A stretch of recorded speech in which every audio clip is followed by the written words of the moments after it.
Hey everybody, Will here from O'Reilly Auto Parts to show you how to remove and replace the rear shock absorbers on a 2013 Chevy Cruze. Procedures will be similar for most Cruze models from 2011 to 2015, but be sure to know the specifics for your vehicle before getting started. Once you've got your supplies together, here's what you'll do. Park on a level surface.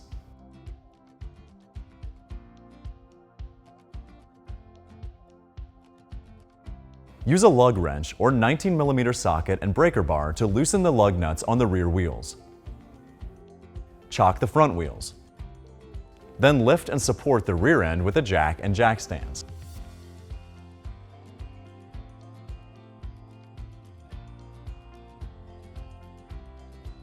Remove the rear wheels.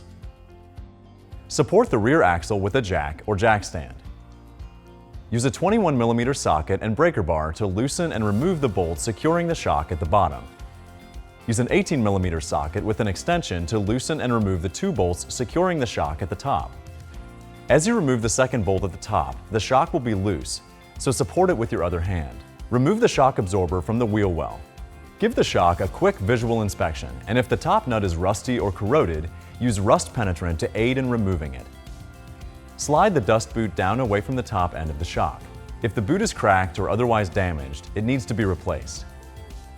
Use a pair of locking pliers to brace the shaft of the strut toward the top so you can remove the nut using a 15mm socket and ratchet.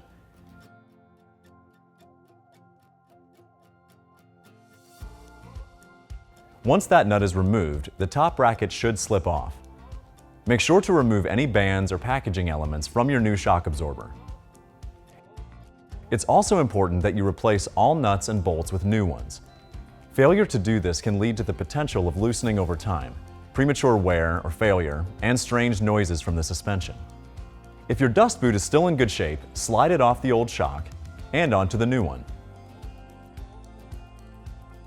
Install the top bracket onto the shock and thread the new nut on by hand to secure it. In our case, the new nut was 17mm, so be sure to use the right socket to tighten it. Use your locking pliers to brace the shaft of the shock toward the top. Then use your torque wrench to tighten the nut to 15 foot-pounds. Remove your locking pliers and slide the dust boot back up to the top of the shock. Lift the new shock into the wheel well and install your two new bolts by hand to hold it in place.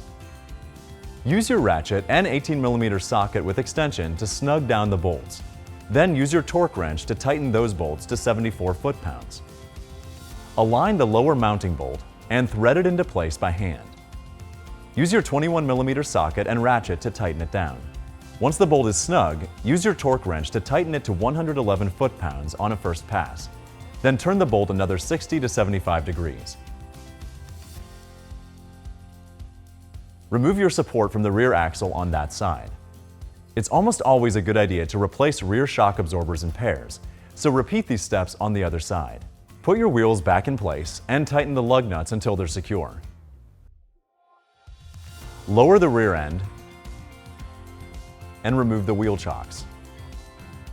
Use your torque wrench and 19mm socket to tighten the lug nuts in a star pattern to 100 foot-pounds.